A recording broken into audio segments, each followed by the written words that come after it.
आपने तो कहावत सुनी ही होगी, मान लो तो हार और ठान लो तो जीत।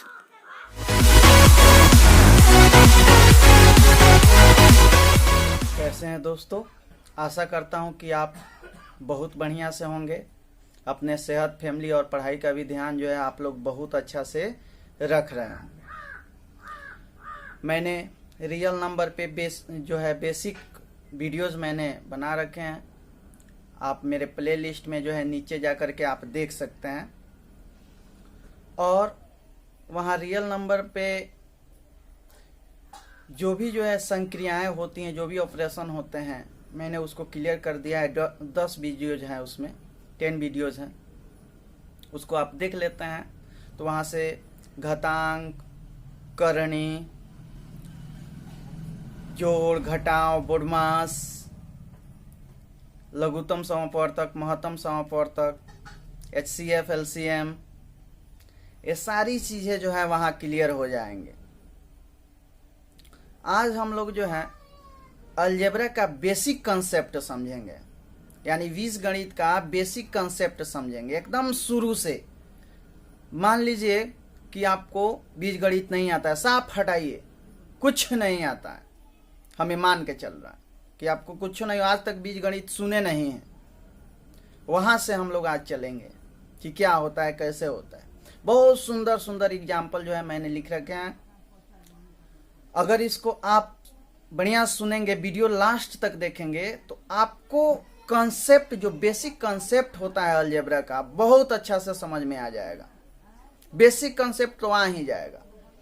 इसको समझने के बाद जो भी फॉर्मूले यूज होते हैं 10th क्लास में अलजेब्रा के, उसको जो है हम लिखेंगे, प्रूफ करेंगे, उस पर एग्जाम्पल देखेंगे, और उसको समझने के बाद जो है तब हम 10th क्लास का प्रथम चैप्टर स्टार्ट करेंगे। तो आइए देखते हैं। यहाँ पे आप देखेंगे ऐड है। ऐड का कंसेप्ट समझेंगे कि अलजेब्रा में ऐड का कंसेप्ट क्या होता है। यहाँ पे लिखा है मैंगो प्लस मैंगो, तो एक आम प्लस एक आम क्या होगा? 2 आम होगा, 100%। मैंगो प्लस मैंगो कितना हो जाएगा? 2 मैंगो। उसी तरह x प्लस x क्या हो जाएगा? 2x। उसी तरह y प्लस y क्या हो जाएगा? 2y। यहाँ पे आप देखिए एक जो है एग्जाम्पल दे दिया गया है, x plus y z plus 2z। तो इसको आप x x में जोड़ेंगे, y y में जोड़ेंगे, और z z में जोड़ेंगे, तो x प्लस x 2x हो जाएगा, y प्लस y 2y हो जाएगा, 1z प्लस 2z कितना हो जाएगा? 3z लिख देंगे, आपका आंसर हो जाएगा। लेकिन एक बात यहाँ पे आ जाइए, देखते हैं कि क्या एप्पल में मैंगो जुटेगा?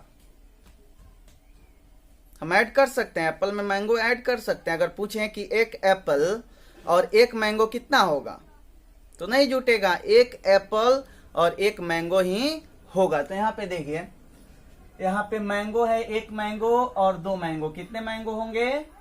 तो यहाँ पे 3 मैंगो होंगे, प्लस में एप्पल, तो 3 मैंगो प्लस एप्पल। तो एप्पल तो मैंगो में जुटेगा नहीं, इसलिए लिखेंगे हम लोग 3 मैंगो। यहाँ पे अगर हम लिखना चाहें तो लिख सकते हैं 3 मैंगो प्लस 1 एप्पल, ऐसे लिखा जा सकता है।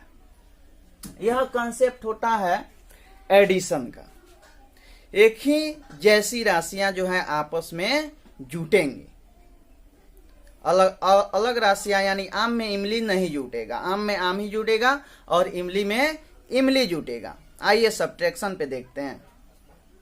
यहाँ पे देखिए सब्ट्रैक्शन, मैंगो माइनस मैंगो। एक मैंगो था, उसको आपने खा लिया, यानी एक मैंगो में से एक मैंगो अगर घट जाएगा तो 0 बचेगा। उसी तरह यहाँ पे जनरल फॉर्म में देख लीजिए, x माइनस एक्स क्या हो जाएगा? 0। यहाँ पे 2 मैंगो है, 2 मैंगो में से एक मैंगो आपने खा लिया, यानी 2 मैंगो में से एक मैंगो घट गया आपका, तो 1 मैंगो बचेगा। यहाँ पे ध्यान दीजिए, यहाँ पे 1 मैंगो माइनस 1 एप्पल। मैं आपसे अगर पूछूं कि एक मैंगल में से एक एप्पल अगर घट जाएगा, यानी एक आम में से एक सेव अगर घट जाएगा, तो कितना बचेगा? तो आप क्या कहिएगा कि मैंगो में से एक एप्पल जो है नहीं घट सकता है। सही बात है, आम में से सेव कैसे घटेगा? तो यहां भी तो हम कह सकते हैं कि जोड़, एक राशियों का जोड़ हो सकता है अलजेब्रा में और एक राशियों का घटाव हो सकता है। न तो आम में से सेव घटेगा और न ही आम में सेव जुटेगा। तो यहाँ पे कंसेप्ट क्लियर हुआ ऐड का और सब्ट्रैक्शन का, यानी जोड़ का और घटाव का। यहाँ अब गुणा का यानी मल्टीप्लाई का जो है कंसेप्ट देखते हैं। तो यहाँ पे आ जाइए, यहाँ पे मल्टीप्लाई, एक मैंगो और एक मैंगो। जब मैंगो में मैंगो से मल्टीप्लाई करेंगे यानी आम में आम से गुणा करेंगे तो आम का स्क्वायर हो जाएगा। दो एक जैसी चीजें जब गुणा होती है, मल्टीप्लाई होती है, तो उसका स्क्वायर हो जाता है। यहाँ पे स्क्वायर हुआ है। वही मैं अगर कहूं कि मैंगो में एप्पल से गुणा कर दीजिए, एक mango multiply with one Apple, one mango multiply with one Apple, what is your product now? यहां पे आपका गुणनफल क्या होगा? तो ये आपस में गुना भी नहीं होंगे, स्क्वायरिंग भी नहीं होंगे। एक एप्पल मल्टीप्लाई विथ एक mango, one apple multiply with one mango ही होगा। यानी यहां मल्टीप्लीकेशन भी एक जैसी राशियों का हो सकता है। अगर मल्टीप्लाई कीजिएगा दो अलग अलग राशियां तो दो अलग अलग राशियां ही होंगी, उनका स्क्वायरिंग नहीं होगा। जैसे यहां पे देखिए मैंगो दिखाई दे रहा होगा, मैंगो मल्टीप्लाई विथ एप्पल क्या होगा? मैंगो मल्टीप्लाई विथ एप्पल ही होगा। यहां पे देख लीजिए, ये हो गया x मल्टीप्लाई विथ x, यानी एक ही जैसी राशि है तो x स्क्वायर होगा। y मल्टीप्लाई विथ y तो y स्क्वायर होगा। यहाँ पे x y यानी दो अलग अलग राशियां हैं, तो दो अलग अलग राशियों को जब हम मल्टीप्लाई करेंगे तो x y होंगे। भले यहाँ पे डॉट आ जाएगा, ये हट जाएगा, लेकिन सेम चीज ही रहेगा, वही है। यहाँ पे y क्रॉस x, ये भी कीजिएगा तो y क्रॉस x ही रहेगा। ये जो है ऐसे ही होगा, जो राशियां रहेंगी वही मल्टीप्लाई में आ जाएंगी, उनका स्वरूप नहीं बदलेगा। अब आ जाइए डिवाइड का कंसेप्ट समझते हैं। बेसिक कंसेप्ट है, एक कॉन्सेप्चुअल है, बहुत मतलब जीरो से जीरो जीरो इसको आप बोल सकते हैं। इसके बाद ही जो है अलजेब्रा स्टार्ट होता है। एक कॉन्सेप्ट आप में डेवलप हो जाएगा, अलजेब्रा बहुत आसानी से आप समझेंगे। इसको आप न्यू मान सकते हैं, बेस मान सकते हैं।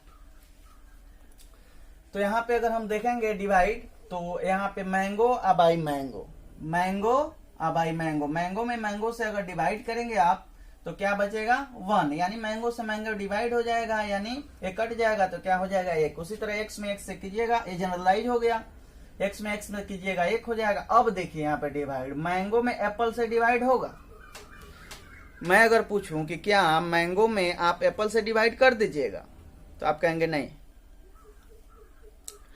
आम में सेव से कभी डिवीजन होगा? नहीं होगा। जब डिवीजन होगा तो एक ही जैसे क्वांटिटी से होगा, एक ही जैसे राशियों से होगा। तो उसी तरह यहाँ मैंगो बाई एप्पल क्या होगा? इसका डिवाइडेशन नहीं होगा, यह वैसे ही रह जाएगा मैंगो बाई एप्पल। अगर मैं कहूं कि y बाई x कर y में x से डिवाइड करो तो यह y बटा x he, y by x ही रहेगा, इसमें जो है चेंजिंग नहीं होगी। लेकिन वहीं रहे x बाई x रहे तो ये कट जाएंगे, क्या हो जाएगा? 1 हो जाएगा, यानी डिवाइड हो जाएगा। यानी एक ही जैसे राशियों का डिवीजन भी होता है। तो हमने देखा अभी तक कि एक ही जैसी राशियां आपस में जुट सकती हैं, एक ही जैसी राशियां आपस में घट सकती हैं, एक ही जैसे राशियों का आपस में गुणा होकर के स्वरूप बदल सकता है, और एक ही जैसे राशियों का आपस में डिवीजन होकर के उनका स्वरूप बदल सकता है। नहीं तो अगर दो राशि आपस में डिवीजन के फॉर्म में रहे तो वो डिवीजन के फॉर्म में ही रहेंगे, उसी तरह रहेंगे, उनका स्वरूप जो है नहीं बदलेगा। उसी तरह एग्जाम्पल है, यहाँ पे अगर एग्जाम्पल आप सॉल्व करते हैं तो इसको अगर सॉल्व करते हैं तो बहुत सारा जो है यहाँ से आपको नॉलेज प्राप्त हो जाएगा। और इसके अगले वीडियोज में हम फॉर्मूला देखेंगे, फॉर्मूला का इन्वेंशन देखेंगे, प्रूफ देखेंगे कि फॉर्मूला कैसे आता है।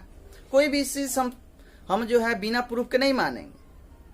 a प्लस बी का whole square a square plus 2ab plus B square होता है, क्यों मानेंगे? जब तक कि इसको हम प्रूफ नहीं करेंगे इसको नहीं मानेंगे। तो वहां हम लोग देखेंगे। फिलहाल एक कंसेप्ट था, इस कंसेप्ट को समझना जो है बहुत जरूरी है। आप एक बार में नहीं समझ में आया, 2 बार 3 बार जो है वीडियो को रिज्यूम करके देखिए। यह समझना जो है बहुत जरूरी, यहाँ से बेस क्लियर होता है, और बेस क्लियर हो जाएगा तो इस पे जो भी जो है फॉर्मूले आएंगे, जो भी क्वेश्चन आएंगे, आप आसानी से बढ़िया से मुस्कुराते हुए बनाएंगे, कोई दिक्कत नहीं होगा। ये क्वेश्चन है x + 2x y + z, तो x में x जुट जाएगा, 1x + 2x क्या हो जाएगा 1x, 2x 3x, यानी 2x 1x 3x हो जाएगा। y तो नहीं जुटेगा इसमें, वैसे ही रहेगा, z तो नहीं जुटेगा, वैसे ही रहेगा। तो इसको आप कैसे लिख सकते हैं, पहला एग्जांपल अगर आप बनाएंगे, सॉल्व करेंगे तो क्या हो जाएगा 2x, x कितना हो जाएगा 3x, y नहीं जुटेगा किसी में तो y रह जाएगा, यहाँ पे z नहीं जुटेगा तो z रह जाएगा। इस तरह जो है ये भी एक एग्जांपल है। और यहाँ पे देखिए, यहाँ पे एक्स स्क्वायर एक कंसेप्ट, और यहाँ पे क्या है एक्स स्क्वायर है, यहाँ पे x है, 2x है, -x है, तो यहाँ पे एक x में से एक x घट जाएगा, खत्म हो जाएगा, यहाँ पे बचेगा 2x। तो एक्स स्क्वायर से इसका कौन रिलेशन होगा, तो नहीं। एक्स स्क्वायर x में x से गुणा करके बनी कोई तीसरी चीज है जिसका x से कोई रिलेशन नहीं है। x में वह न तो जुटेगा और न ही x में से घटेगा। हाँ, x से अगर गुणा होता तो गुणा हो जाता है, यहाँ पे x³ हो जाता। ये सारे चीज जो मैं बोल रहा हूं यह 100% तब क्लियर होगा जब आप बहुत सारे क्वेश्चंस बनाएंगे। अगले वीडियो में जब हम फॉर्मूला देख लेंगे तो वहाँ एग्जाम्पल देंगे बढ़िया बढ़िया, आप उसको सॉल्व करेंगे तो सारा कंसेप्ट जो है आपके दिमाग में आ जाएगा। और जो भी मैं वहाँ पे दूंगा फॉर्मूला उतना से ही रिलेटेड जो है 10th क्लास में जो है आता है, उतने के परिधि में ही रहती हैं सारी चीजें।